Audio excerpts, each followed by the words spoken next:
So when you're in holidays, you have actually two things that you can do.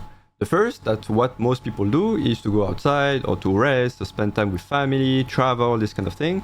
And the second thing is to play TFT and hard spam Garen.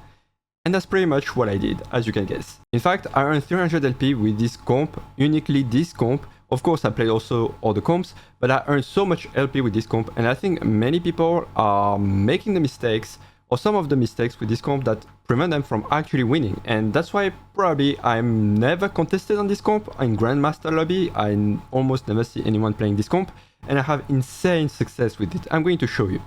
So for instance, this is my LOL chess, or rather tactics.tools. This is how I spam the game during the holidays. But as you can see, like yesterday, just yesterday, I played Demacia multiple times and I finished first 3 times. In this one, I didn't even have Garen 3. And this one, I finished 7th, but it's fine, it happens as well. I've played this comp many times and I've earned like in total, I think something around 300 LP. So let me tell you in this video exactly how I play this comp that makes me have, on average, very good game with it. And some mistakes that you can avoid or you should avoid. And also obviously I'm going to talk about the transitions, the items, the augments and so on. For this video, as usual, I'm going to use Tacter. This is where I wrote my guide. You can access for free. Tacter is the sponsor of my channel. I'll say that out of transparency. But anyway, you have access for free, so it doesn't really matter if it's a sponsor or not. The idea is like, if you like to have a written format, you can go on Tacter, or instead of rewatching this video again and again. So basically, the final comp of 7 Demacia is, well, 7 Demacia, as you can guess. Woo! But anyway, what's really important is that you have 7 Demacia plus 1 great unit. The great unit usually is Aatrox. It brings a lot of stability and late game power. Aatrox received a good buff actually, so he can be also one of your late game carry. But anyway, sometimes you can have Emerniga with triple upgrade. This is really good as well. And you will see later, if you have a +1 Demacia thanks to an emblem, you can remove Poppy and play 2 legendary units, basically Aatrox and the turret of Emerniga. And that's pretty much it. You want to have 2 items on Garen, 2 items on Lux, 1 item on Javan, 1 item on Sona. That way your 4 elites are going to be Garen, Lux obviously, but also Javan and Sona. Sona is extremely good. If you have the opportunity, make a 3-star out of her. But most of the time, it's not worth spending too much time at level 7 to find Sona 3. Instead, it's best to push your level, level 8, even level 9 to play late game units. By the way, they might have some background noise because it's just too hot right now. So I have the AC next to me and sorry for that, but I need to leave. So bear with it. So for the game plan, I wrote everything here, but I'm going to show you with the transitions because I think this is going to be easier for you to follow. Basically, the early game is very simple. You play the early game exactly like how you play an early game with any comp. You want to play around 2-star units, you want to play around units who can hold your items, and you want to make sure like you make the most out of your synergies. One of the best early game I like to have to play this comp is to have 3 Demacia. That way the transition is even easier. And now Demacia actually feels good if you have 2-star units.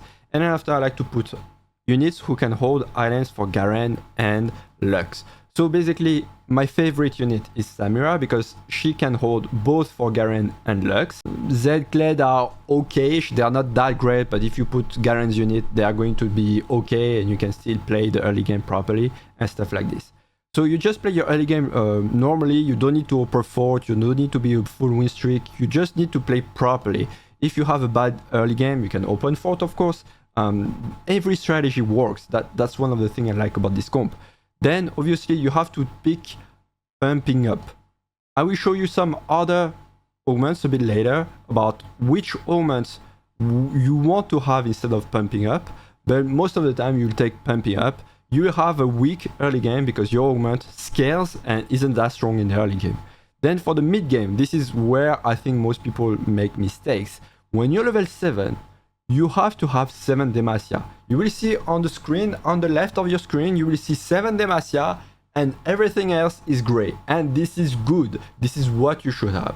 Because I've seen people making 5 Demacia plus some kind of synergy like Juggernaut, Sorcerer, whatever. I don't care, it doesn't work. Because at level 7, you have 4 Radiant items. Your whole team has 50 armor and 50 MR. This is insane. You have just too much stats. Even if you play useless units like Poppy and Kill, you just have too much stats and no one can beat you except maybe someone with Piltover who cashed out an insane T-Rex and things like this. So most of the time level 7, if you have this board, 2-star Galio, 1-star Jarvan, 2-star Garen, 2-star Poppy, 2-star Kale, 1-star Lux, 2-star Sona, if you have an early game, mid-game like this at level 7, you will win 90% of the fights. And this is why this board is so good. Because based on that, after you can simply rebuild your icon, because you probably spend a lot of gold to get this, you rebuild your icon to 50 gold, and this is where you start thinking about your next move. Either you are contested, or you didn't find a 4th or a 5th Garen, so that makes you kind of far from Garen 3. In that case, you just forget about Garen 3, you play for a top 4, and you go level 8, and you try to stabilize your board as much as you can. If you have a lot of health and a lot of gold, you can even try to push level 9, and this is where you make some kind of a P-back comp around Demacia. You have Aatrox, you have Aimer. If you are not contested and you find naturally a good amount of Garen in your shops, in that case you stay level 7 and you slow roll for Garen 3, and at stage around 5, you should roll down to 0 to get Garen 3, and then from that point you push your level and do what I just said before. But that's pretty much it. So now let's talk about the augments.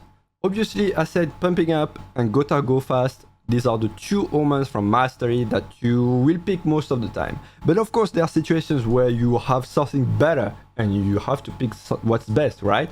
So let's talk about Master Yi first. So the 3 pumping up, I put them in A tier. They are really good. They are really good. And it's great that all the time you can always pick them if you have battle augments next to it. Then gotta go fast. The silver and the gold are very good. Like honestly, it's same as pumping up. It gives so much mana to your team. Like honestly, like this is what I prefer about this. It's not necessarily the movement speed, even if it's great to have this on Garen, but it's just to have more mana on Sona and Lux, who both do an extremely good job.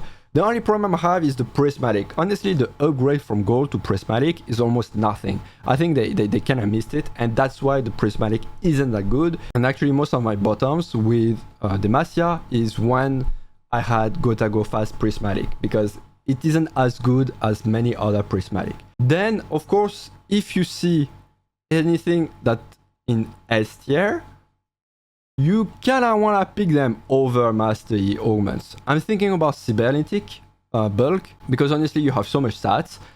Just having more HP gives your team like as if you have Transfusion and 6 Bastion. Honestly, it's kinda similar.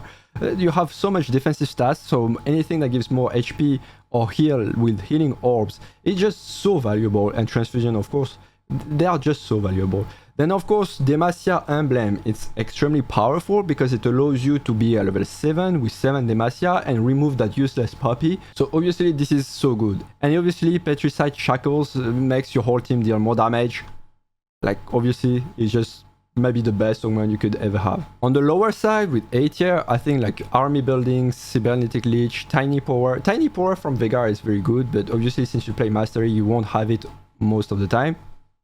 But Tiny Power is really nice, gives you AD, that's great for Garen, gives you AP, that's great for Lux and Sona, and gives you attack speed, that's great for everyone. So obviously Tiny Power, very good synergy with this comp, and things like Dedication to have +1 Demacia, Tactician's Crown so you can have a bit more synergies than just 7 Demacia.